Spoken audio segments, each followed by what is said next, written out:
Hello students, today we'll be continuing chapter number 1 of economics for standard 11 student. The topic for discussion would be today, we'll be starting with the presentation of information in economics. Basically, economics में information को हम तीन तरीके से present कर सकते हैं. Information या data, जो भी economical data होता है, जो economics में data होता है, आप उसको तीन तरीके से present कर सकते हो. पहला है by descriptive manner, the other one is by way of data table and the third one is by way of graph. पहला क्या है descriptive manner में and the other one is by data table and the third one is by graph. तो basically economics में information को आप तीन वे में present कर सकते हो. Again यहाँ पे ध्यान, economics में आप information को कितने वे में represent कर सकते हो? 3 वे में. Which are they? First one is descriptive method, second one is by data table and the third one is by graph. अब किसका क्या होता है? सबसे पहले by descriptive method बोलते हैं. अब अगर मैं आप समझू भी तो descriptive मतलब क्या होता है? लंबा चौड़ा description. Descriptive मतलब description, right? तो basically descriptive manner मतलब क्या होता है? जब say for example आपको एक relationship पता है कि जस्ट मैंने आपको एक रिलेशनशिप पता है कि समझो अगर कोई भी कमोडिटी का प्राइस बढ़ता है तो उसकी डिमांड घटती है और कोई भी कमोडिटी का प्राइस घटता है तो उसकी डिमांड बढ़ती है. मतलब देखो, अगर सपोज ये मार्कर 10 रुपए की है और ये मार्कर की प्राइस होगी 5 रुपीज, तो लोग ज्यादा लेंगे, इसकी डिमांड बढ़ेगी. ठीक है, इसकी डिमांड बढ़ेगी क्योंकि जब भी प्राइस घटता है तो ऑब्वियसली लोग उसको लेना ज्यादा प्रेफर करते हैं बिकॉज वो चीज सस्ती हो जाती है. तो जब भी कोई प्रोडक्ट की प्राइस कम होती है तो उस प्रोडक्ट की डिमांड बढ़ती है और जब कोई प्रोडक्ट की प्राइस बढ़ती है तो डिमांड घटती है. मतलब सी फॉर एग्जाम्पल मार्कर अब 20 रुपीज का आ रहा है 10 के बदले, तो पीपल वो ड्रेसेस उसकी डिमांड कम हो जाएगी. तो ये एक लॉ है जिसको हम लॉ ऑफ डिमांड बोलते हैं. आप फर्दर सेशंस में, फर्दर चैप्टर्स में, फर्दर क्लास में बहुत डिटेलिंग में करेंगे. लेकिन to start with you should know this law of demand. यही बोलता है कि जब भी कोई प्रोडक्ट की प्राइस बढ़ती है तो उसकी डिमांड कम होती है और कोई प्रोडक्ट की प्राइस कम होती है तो उसकी डिमांड बढ़ती है. मतलब कोई भी प्रोडक्ट की प्राइस और उसकी डिमांड में हमेशा इनवर्स रिलेशनशिप है. इनवर्स मतलब एक बढ़ेगा तो दूसरा घटेगा, एक घटेगा तो दूसरा बढ़ेगा. अब मुझे ये बात बतानी है. अब ये बात मैं तीन तरीके से बताऊंगी. पहला डिस्क्रिप्टिव मेथड से, दूसरा by way of data tables and third by way of graph से. तो सबसे पहले बताती by way of descriptive method. कौन से मेथड से बता रही हूँ मैं? डिस्क्रिप्टिव मेथड से बता रही हूँ. अगर मैं को डिस्क्रिप्शन वाइज बोला तो what I would say, when the price of the commodity falls its demand expand and vice versa. मैं क्या बोल रही हूँ? When the price of the commodity falls, जब कमोडिटी की प्राइस गिरेगी तो its demand expand and vice versa. मतलब ऑल्टरनेटिव कि जब प्राइस इंक्रीज होगी तो डिमांड डिक्रीज होगी. ठीक है, तो मैंने आपको डिस्क्रिप्टिव मेथड में बोल दी. सेकंड मेथड क्या था? Bye data table. टेबल से रिप्रेजेंट करो. बोर्ड पे ध्यान दो. देखो, बाय डेटा टेबल मैंने यहाँ पे एक टेबल बना दी है. उस टेबल में मैंने दो कॉलम्स बनाए. First column price of the product and second column demand of the commodity. First column है price of the product and the second column is demand of commodity. जब प्रोडक्ट की प्राइस 20 थी तो demand 20. जब product की price 15 होगी, जब price कम होती है तो डिमांड क्या होती है? बढ़ती है. तो देखो डिमांड 40 होगी. जब और कम होगी 10 तो डिमांड और बढ़ गई 60 और जब और कम होगी तो डिमांड और बढ़ गई 80. तो यहाँ पे जैसे जैसे प्रोडक्ट की प्राइस कम होती जा रही है वैसे वैसे ये कम हो रही है, वैसे वैसे प्रोडक्ट की डिमांड बढ़ती जा रही है. तो इन शॉर्ट जब भी प्राइस ऑफ द प्रोडक्ट कम होता है तो डिमांड बढ़ती है. इस चीज को समझाया गया बाय वे ऑफ टेबल. तो एक सेकेंड मेथड था. आप इकोनॉमिक्स में डेटा को टेबल के मेथड से रिप्रेजेंट करते हैं. The third one is by way of graph. Board पे ध्यान. अगेन देखो, यहाँ पे मैंने ग्राफ बना दिया. क्या करा? नीचे मैंने लिख दिया डिमांड, जस्ट मिनट, यस, और यहाँ पे मैंने लिख दिया प्राइस. सॉरी, नीचे मैंने लिख दिया प्राइस और यहाँ पे मैंने लिख दिया डिमांड. अब देखो यहाँ पे अपन देखें कि जब प्राइस 20 था तो डिमांड भी 20 था. यहाँ पे 10, 15 और 40 का रिलेशनशिप है ना, अकॉर्डिंगली पूरा ग्राफ के फॉर्म में रिप्रेजेंट किया. मतलब मैंने एक ही बात को तीन तरीके से रिप्रेजेंट किया. प्राइस और डिमांड के रिलेशनशिप को तीन वे में रिप्रेजेंट किया. पहला डिस्क्रिप्टिव मेथड, फिर by way of data table and third one is by way of graph. कैसे रिप्रेजेंट किया पता चला। तो ये पॉइंट इतना ही है कि जो भी इंफॉर्मेशन होती है इकोनॉमिक्स उसको हम 3 वे में रिप्रेजेंट कर सकते हैं। The first one is by in the descriptive manner, the second one is by data table and the third and the last one is by way of graph. Is it clear? ये आपको 1 mark में पूछने के बहुत high chances है कि economics में information को कितने फॉर्म में रिप्रेजेंट किया जा सकता है एंड विच आर दे। तो in economics, information could be represented in 3 forms and they are as follow. The first one is by descriptive method, second one is by data table and the third one is by graph. Okay, तो ये topic complete. हम next topic पे नहीं, just a minute, इसको थोड़ा मैं extend कर रही हूँ ना। यहाँ पे जो अपने ग्राफ में कर्व बनाया है, curve slope from left to right showing when the variable on y axis fall, the variable on x axis expand. तो सिंपल सी बात बताइए कि जो स्लोप हो रहा है वो लेफ्ट टू राइट फॉल हो रहा है। ओके, तो बेसिकली इकोनॉमिक्स हमेशा रिलेशनशिप बिटवीन 2 पैरामीटर्स के बीच में समझता है और उसमें हमेशा कॉज एंड इफेक्ट रिलेशनशिप होता है और एक कॉज एंड इफेक्ट रिलेशनशिप को ग्राफ से बहुत अच्छे से रिप्रेजेंट कर सकते हो। मतलब हमेशा इकोनॉमिक्स में 2 पैरामीटर है कि ये हो रहा है तो ये हो रहा है, ये हो रहा है तो ये बढ़ रहा है तो ये घट रहा है, घट रहा है तो ये बढ़ रहा है। 2 पैरामीटर्स होते हैं, वो 2 पैरामीटर में हमेशा कॉज एंड इफेक्ट रिलेशन, एक उसकी वजह होती है, दूसरा उसका असर होता है। एक उसकी वजह होती है, दूसरा उसका असर होता है, कॉज एंड इफेक्ट रिलेशनशिप। और ये कॉज और इफेक्ट रिलेशनशिप को बहुत इफेक्टिवली रिप्रेजेंट कर सकते हैं by way of graph and diagram. Clear? Next topic is importance of statistical information. अब स्टैटिस्टिकल इंफॉर्मेशन किस हद तक जरूरी है, क्यों जरूरी है, ठीक है? Important aspects of statistical information. Okay, there are 1, 2 and 3 and 4 points. अपन फर्स्ट पॉइंट पढ़ते हैं। स्टैटिस्टिकल इंफॉर्मेशन सपोर्ट्स और कंफर्म्स अ प्रिंसिपल। कोई भी प्रिंसिपल है, उस प्रिंसिपल को सपोर्ट करते हुए अगर मैं स्टैटिस्टिकल डेटा डाल दूंगी तो वो प्रिंसिपल ज्यादा वैलिडेट होगा। मतलब मैंने जब आपको बताया कि कोई प्रोडक्ट का डिमांड, कोई प्रोडक्ट का प्राइस घटने से डिमांड बढ़ता है, प्राइस बढ़ने से डिमांड घटता है, यही चीज को अगर मैं एग्जाम्पल के वाया, फिगर्स के वाया समझाऊं कि देखो इसकी डिमांड इतनी थी ऐसा, जैसे मैंने आपको क्या समझाया, ये माँ का 10 रुपए का था, 5 का हो गया तो डिमांड बढ़ गई, ये माँ का 20 का हो गया तो डिमांड घट गई। तो जब मैंने इसमें आपको स्टैटिस्टिकल डेटा यूज किया तो आपको ये बात ज्यादा अच्छे से समझ आई, आपका प्रिंसिपल जो था लॉ ऑफ डिमांड वो कंफर्म हो गया। तो यही बात बोलिए, स्टैटिस्टिकल इंफॉर्मेशन इट सपोर्ट्स और कंफर्म्स अ प्रिंसिपल। जब भी कोई प्रिंसिपल को आपको सपोर्ट बैकिंग देना, उस प्रिंसिपल को वैलिडेट करना है, कंफर्म करना है, तो उसके साथ जब हम स्टैटिस्टिकल इंफॉर्मेशन यूज करेंगे that would be a better choice. Clear?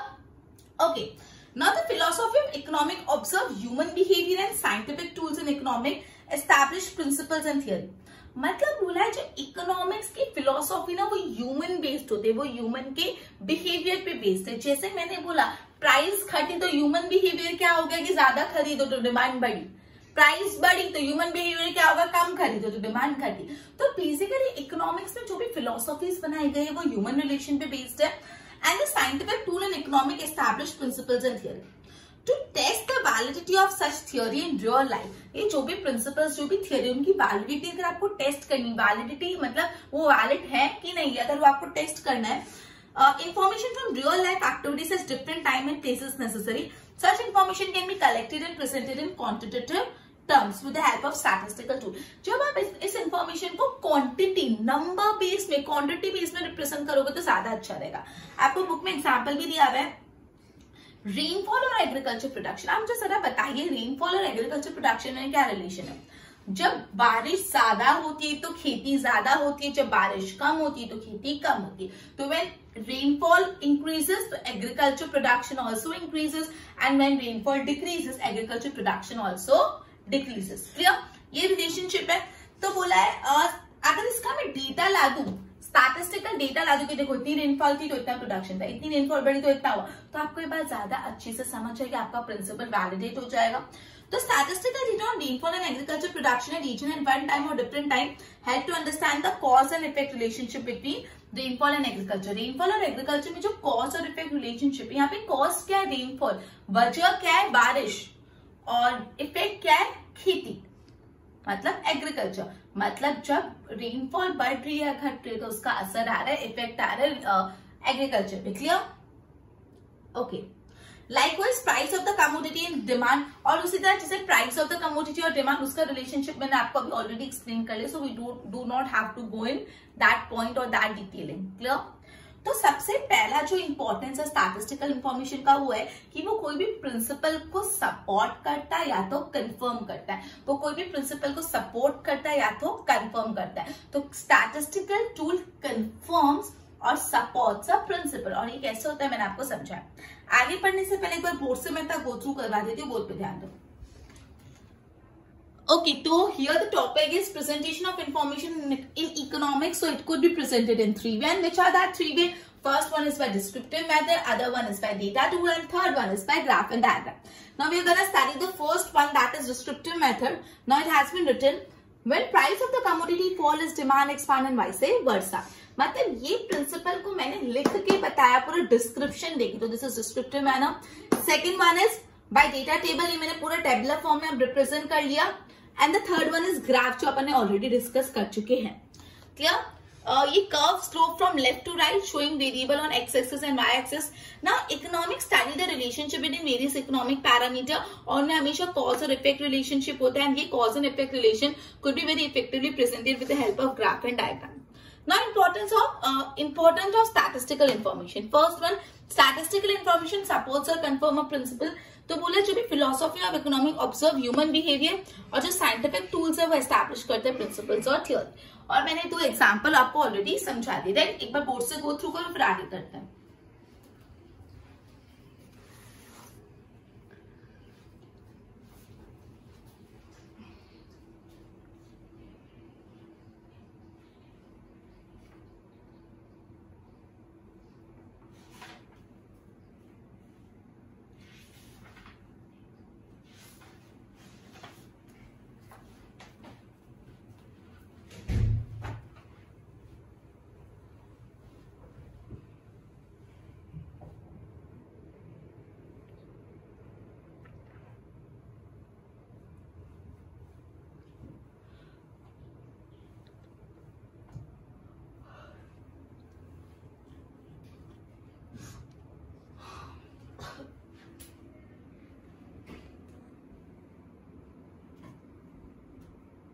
Okay, तो फर्दर जो सेकंड इंपॉर्टेंस है वो it gives an idea about the changing trend of economic parameter. मतलब इकोनॉमिक स्टैटिस्टिकल इंफॉर्मेशन से आपको जो इकोनॉमिक पैरामीटर्स के ट्रेंड बदल रहे हैं उसके बारे में भी इंफॉर्मेशन मिल जाए। That is it gives information about the changing trends of economic parameters. का मतलब क्या होता है?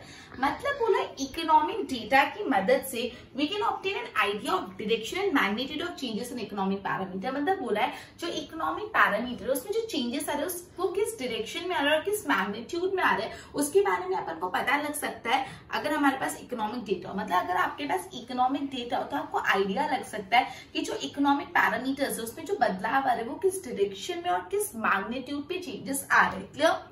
For example, we can know how sales revenue of a particular firm is changing. हमको इकोनॉमिक पैरामीटर, हमको स्टैटिस्टिकल इंफॉर्मेशन से पता चल सकता है कि कोई कंपनी की सेल्स रेवेन्यू कैसे चेंज हो रही है, बढ़ रही है, फिर घट रही है, फिर बढ़ रही है। मतलब क्या उसका सेल्स रेवेन्यू का ट्रेंड है वो आप पता लगा सकते हो। We can know the trends of employment in a nation. हमको पता चल सकता है कि पूरे कंट्री में एम्प्लॉयमेंट कैसा है, बढ़ रहा है, घट रहा है, कॉन्स्टेंट है, कि क्या है एम्प्लॉयमेंट का ट्रेंड, वो पता चल सकता है। We can know the trend of production in different sectors of economy. अलग अलग सेक्टर्स ऑफ इकोनॉमी में प्रोडक्शन के ट्रेंड पता चल सकता है। मतलब इन शॉर्ट ऐसा बोला है कि स्टैटिस्टिकल इंफॉर्मेशन की मदद से हमको जो इकोनॉमिक पैरामीटर्स में चेंजेस आ रहे हैं उसके डायरेक्शन और मैग्नीट्यूड के बारे में पता चल सकता है। इन शॉर्ट इकोनॉमिक पैरामीटर्स में जो भी चेंजेस आ रहे हैं हम स्टैटिस्टिकल इंफॉर्मेशन की मदद से इजीली रिप्रेजेंट कर सकते हैं। जैसे कोई कंपनी का सेल्स रेवेन्यू में क्या ट्रेंड है, बढ़ रहा है, घट रहा है, कोई पूरे नेशन का एम्प्लॉयमेंट रेट का क्या सीन है, production in different sectors of economy. और ये जो basically data it helps the individual unit to make appropriate decision to increase the benefit and help the government in making appropriate economic policy. ये जो सारा information है जिससे अपन को इकोनॉमिक पैरामीटर्स के चेंजेस इन ट्रेड के बारे में पता चलता है, उससे क्या होता है, उससे बेसिकली इंडिविजुअल एप्रोप्रिएट डिसीजन ले पाते हैं और उससे अपना फायदा बढ़ा पाते हैं। मतलब जो भी इंडिविजुअल्स होते हैं वो ट्रेंड को देख के, सपोज अगर मुझे कोई कंपनी के शेयर्स खरीदने हैं तो मैं कंपनी के सेल्स रेवेन्यू को मैं देख रही हूँ तो दिख रहा है कि भाई इंक्रीज ही हो रहा है, तो चलो मैंने डिसीजन लिया कि मैं इस कंपनी के शेयर ले लेती हूँ। तो मतलब इंडिविजुअल को इस इंफॉर्मेशन से फायदा मिलता है है कि वो बेसिकली अपना डिसीजन ले पाता है जिससे वो अपने खुद को फायदा पहुंचा पाता है। गवर्नमेंट के लिए कैसे बेनिफिशियल है, गवर्नमेंट को भी वो अप्रोप्रिएट इकोनॉमिक पॉलिसीज लेने में मदद करता है। अगर मुझे दिख रहा है कंट्री में एम्प्लॉयमेंट रेट बहुत ज्यादा घट रही है तो गवर्नमेंट ऐसी इकोनॉमिक पॉलिसीज बनाएगी जिससे एम्प्लॉयमेंट बढ़ेगी। तो ये सब हमको इकोनॉमिक पैरामीटर्स में जो चेंजेस है उससे ही पता चलता है और उसके लिए मदद करता है स्टैटिस्टिकल इन्फॉर्मेशन। तो सेकंड इंपॉर्टेंस है, it gives an idea about changing trend of economic parameter, हमको आइडिया देता है about the changing trends of economic parameter. Clear. Third one is make the comparative study थी। अगर आप स्टैटिस्टिकल इन्फॉर्मेशन के point of view से चीजों को रिप्रेजेंट करोगे तो उससे कंपैरिजन इजी हो जाएगा।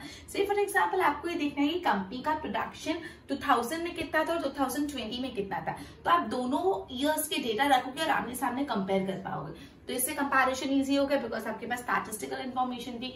अगर से फॉर एग्जांपल आपको इंडिया का ग्रोथ रेट और यूएसए के ग्रोथ रेट को कंपेयर करना है तो दोनों की इन्फॉर्मेशन को आपको इजीली पता चल जाएगा, मतलब स्टैटिस्टिकल इन्फॉर्मेशन से कंपैरिजन इजी हो जाता है। If appropriate statistical data represent comparison of a parameter over different time period, मतलब अगर आपके पास प्रॉपर इन्फॉर्मेशन अवेलेबल है तो कंपैरिजन इजी हो जाता है ओवर डिफरेंट टाइम पीरियड। अलग अलग टाइम पीरियड में आपको कंपेयर करना है, अलग अलग रीजन में कंपेयर करना है, अलग अलग नेशन को कंपेयर करना है। मतलब अगर आपको दो टाइम पीरियड 1951 में इतना था 2000 में कितना, तो अलग अलग रीजन की सूरत में इतना है, अहमदाबाद में इतना, या तो अलग अलग क्या बोलते हैं नेशन, मतलब यूएसए में इतना, इंडिया में इतना। तो बेसिकली अगर आपको एप्रोप्रिएट स्टैटिस्टिकल इन्फॉर्मेशन अवेलेबल होगा तो आप बहुत इजीली कंपैरिजन कर पाओगे over different time period, different regions and different nation. Clear. Okay, example if you want to compare the growth rate of India's national income between 1951 and 2015, अगर आप हमको 1951 और 2015 के बीच में इंडिया की जो नेशनल इनकम बढ़ी वो कंपेयर करना है तो हम इजीली कर सकते हैं। फिर अगर we can also compare India's macro economic parameter with those of USA, अगर हमको इंडिया के पर कैपिटा इनकम हो गया या तो इन्फ्लेशन रेट हो गया, इंडिया को यूएसए के साथ कंपेयर करना है तो वो भी आप बहुत इजीली कर सकते हो। ठीक है, तो बेसिकली स्टैटिस्टिकल इन्फॉर्मेशन से कंपैरेटिव स्टडी कैसी हो जाती है, आसान हो जाती है। आप अलग अलग different time period, different region, different nation के बीच में इजीली कंपैरिजन कर सकते हो। And the last one, it make precise presentation of fact. ये फैक्ट का कैसे प्रेजेंटेशन करते हैं, प्रिसाइज मतलब एकदम perfect. Sometimes facts about economic parameter can be presented more clearly with the help of statistical data and graph। बोले कोई भी इकोनॉमिक पैरामीटर के बारे में जो भी जानकारी, जो भी फैक्ट है वो ज्यादा अच्छे से पता लग पाते हैं अगर आप उसको ग्राफ और क्या बोलते हैं डायग्राम के पेजेस पे रिप्रेजेंट करो। ग्राफ से आपको इन्फ्लेशन के बारे में पता चल सकता है, एग्रीकल्चर प्रोडक्शन के बारे में पता चलता है, रीजनल डिस्पैरिटी जो है इनकम, इन सब के बारे में क्लियरली पता चल सकता है। Okay, Thus it can be easy to understand by a lay person। तो कोई कॉमन मैन के लिए भी समझना इजी है। मतलब लास्ट वन है, it make precise presentation of fact, मतलब जो भी फैक्ट है उनको अगर प्रिसाइज एकदम परफेक्ट वे में प्रेजेंट करना है तो आप स्टैटिस्टिकल इन्फॉर्मेशन की मदद से जब प्रेजेंट करोगे तो वो अच्छा रहेगा। तो ये था इंपॉर्टेंस ऑफ स्टैटिस्टिकल इन्फॉर्मेशन। चार इंपॉर्टेंस थे। पहला था स्टैटिस्टिकल टूल कंफर्म और सपोर्ट इकोनॉमिक प्रिंसिपल, मतलब कोई भी प्रिंसिपल को सपोर्ट करता है, कंफर्म करता है।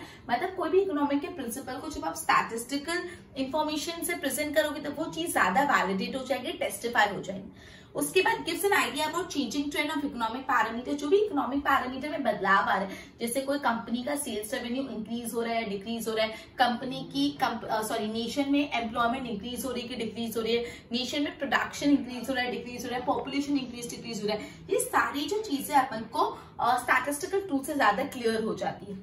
फिर it make the comparison easy, comparison easily हो जाता है। आपको अलग अलग नेशन, अलग अलग रीजन, अलग अलग टाइम पीरियड में कंपैरिजन करना है तो वो भी इजीली कर सकते हैं। द लास्ट मिनट में प्रिसाइज प्रेजेंटेशन ऑफ फैक्ट, जो भी फैक्ट उसको परफेक्ट वे में प्रेजेंट करना है। तो चार अपने पॉइंट दिए। First, statistical tool help to it suppose and confirms a principle. Fifth, it gives an idea about the changing trends of economic parameters. It make comparative study easy and make precise presentation of fact. Clear? Board पे ध्यान दो। Okay, तो it gives an idea about changing trend of economic parameter. तो basically direction and magnitude of change in economic parameter पता चल सकता है, जैसे how sales revenue of the parameter firm is changing, trends of employment, trends of production पता चल सकता है। And this data helps the individual unit to make appropriate decision and increase the benefit, और वो गवर्नमेंट को help करते हैं making economic policy. Now to make comparative study easy, if appropriate data, comparison of different parameters over different time period easy हो जाता है across different region, across nation। Clear. अगर आपको growth rate of India compare करना है, growth rate of India का national income compare करना है 1951 to 2015, तो वो इजी हो जाएगा। Then it is to make a precise presentation of fact. So graph shows the agriculture production, regional disparity of income, inflation, इन सबको ज्यादा precisely present करता है। Okay? तो बेसिकली ये था इंपॉर्टेंस ऑफ स्टैटिस्टिकल इन्फॉर्मेशन। अब नेक्स्ट टॉपिक है some requisite aspect in collecting statistical information and presenting in diagram and graph. ये मैं आपको टेक्स्ट बुक से गो थ्रू करा रही हूँ, बिल्कुल ध्यान देना, काफी इजी सा and again it is important to. क्या क्वेश्चन है, पहले इसका क्वेश्चन ही थोड़ा लंबा चौड़ा है, तो पहले सवाल समझेंगे देन जवाब समझेंगे। Some requisite aspect in collecting statistical information and presenting it in diagram and graph. Statistical information collect करके उसको डायग्राम और ग्राफ के वे में रिप्रेजेंट करने के लिए कौन सी रिक्विजिट चीजें, कौन से रिक्विजिट एस्पेक्ट्स है जो आपको ध्यान रखने हैं। वापस स्टैटिस्टिकल इंफॉर्मेशन को कलेक्ट करके उसको डायग्राम और ग्राफ में रिप्रेजेंट करने के लिए आपको कौन सी चीजें ध्यान रखनी, कौन से रिक्वायर्ड एस्पेक्ट है, कौन से रिक्विजिट एस्पेक्ट है। So these are some requisite aspect that you need to keep in mind while collecting statistical information and presenting it in diagram and graph. Clear, सवाल समझ आया। स्टैटिस्टिकल इंफॉर्मेशन कलेक्ट करके उसको diagram और graph में represent करने के लिए आपको कौन सी चीजों का ध्यान रखना है। क्लियर, तो डायरेक्टली पेज नंबर 6 पे आ जाओ। 3 पर्सपेक्टिव्स है जो आपको ध्यान रखना है। First, source of information of data, कि भाई डेटा आया कहां से। ये बहुत ही इंपॉर्टेंट होता है कि डेटा, सपोज आपको कोई इंसान कोई बात कर देता, क्या किसने बोला, डायरेक्ट ऐसा पूछना किसने बोला। आप सपोज कोई वैलिडेटेड इंसान है, तो ये तो सच ही बोलता है, और कोई ऐसे भाग्य मारता है, फेंकता है, तो फेंकता रहता है, ऐसे बोलते ना, तो वही जो भी आप इंफॉर्मेशन प्रेजेंट करें वो कहां से लाए, that is very much important, जिसको बोलते हैं सोर्स ऑफ डेटा। अगर आपको आपकी फ्रेंड कोई बोल रही किसने ऐसा किया, तो यू से किसने बोला, मतलब इस बात का सोर्स क्या, ये बात आई कहां से। अगर आप बोल रहे हो मेरे इस फ्रेंड ने मुझे बताया, तो आपको पता है वो फ्रेंड तो सच ही बोलता है, तो यू बिलीव, और अगर ऐसा लग रहा है वो तो झूठ बोलता है, तो इससे फालतू बात है। तो यही इंपॉर्टेंट है कि जो डेटा का सोर्स है वो रिलायबल होना चाहिए। क्या होना चाहिए, रिलायबल होना चाहिए, जिसको हम भरोसा कर सकते हैं। सोर्स ऑफ डेटा, तो the source of data must be reliable and universally acceptable to ensure its accuracy. जो भी आप डेटा जहां से भी कलेक्ट करो, पहली बात वो रिलायबल होना चाहिए, मतलब भरोसेमंद, और दूसरा यूनिवर्सली एक्सेप्टेबल। ऐसे नहीं वो डेटा इंडिया में चलता है, यूएसए में नहीं चलता, ये गुजरात में चलता है, राजस्थान में नहीं चलता, पूरे यूनिवर्सली एक्सेप्टेबल डेटा होना चाहिए। पूरे यूनिवर्स उसको पूरा हर जगह वो एक्सेप्टेबल होना चाहिए। तो बेसिकली जो भी सोर्स ऑफ डेटा है, पहली बात वो रिलायबल होना चाहिए, दूसरी बात वो यूनिवर्सली एक्सेप्टेबल होना चाहिए। क्लियर।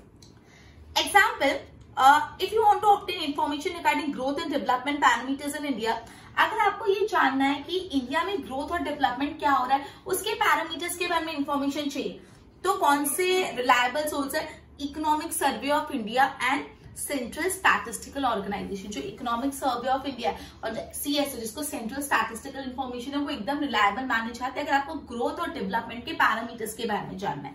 फिर अगर आपको if you want to obtain a comparative data for such parameter for different countries of the world, ये तो इंडिया के बारे में, मतलब आपको इंडिया के ग्रोथ पैरामीटर्स के बारे में जानना है, तो आप इकोनॉमिक सर्वे ऑफ इंडिया या तो सेंट्रल स्टैटिस्टिकल ऑर्गेनाइजेशन का डेटा रिलायबल है। लेकिन अगर आपको ये पैरामीटर्स पूरे वर्ल्ड के कंपेयर करने, तो क्या रिलायबल है, तो world bank, world development report सबसे रिलायबल और यूनिवर्सली एक्सेप्टेबल है। तो सबसे पहला रिक्विजिट एस्पेक्ट है सोर्स ऑफ डेटा, डेटा कहां से आया, जो डेटा का सोर्स है वो रिलायबल होना चाहिए, ना कि यूनिवर्सली एक्सेप्टेबल होना चाहिए। सी फॉर एग्जांपल, अगर आपको growth and development parameters of India के बारे में जानना है, तो वो इन्फॉर्मेशन आपको चाहिए इकोनॉमिक सर्वे ऑफ इंडिया से कलेक्ट करो, तो सेंट्रल स्टैटिस्टिकल ऑर्गेनाइजेशन से, ये दोनों रिलायबल है। और अगर आपको ये पैरामीटर्स के बारे में पूरे वर्ल्ड पे लेवल पे जानना है, तो वर्ल्ड बैंक रिपोर्ट रिलायबल है। क्लियर।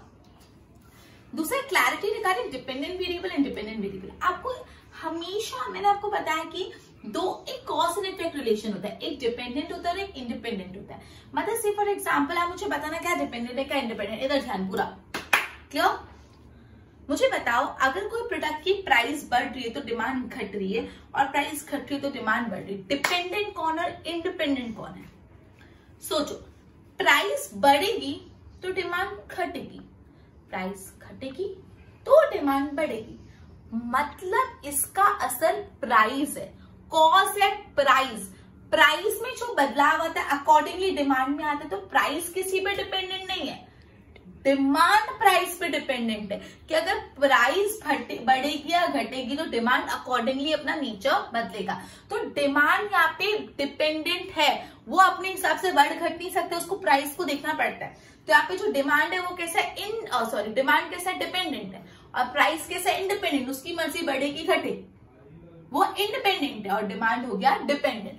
तो हमेशा जब भी इकोनॉमिक्स में कॉज एंड इफेक्ट रिलेशनशिप होता है, एक डिपेंडेंट वेरिएबल होता है और एक इंडिपेंडेंट वेरिएबल। अब एक और एग्जांपल समझते हैं, आपको वो पता चल गया तो मीन्स आपका कंसेप्ट क्लियर है, नहीं पता चला तो वीडियो पीछे रिवाइंड करके वापस क्लियर करो। क्लियर? चलो, मुझे पता है एग्रीकल्चर और रेनफॉल, रेनफॉल ज्यादा तो एग्रीकल्चर ज्यादा, रेनफॉल कम तो एग्रीकल्चर कम। यहाँ पे एग्रीकल्चर क्या है, एग्रीकल्चर डिपेंडेंट है कि इंडिपेंडेंट?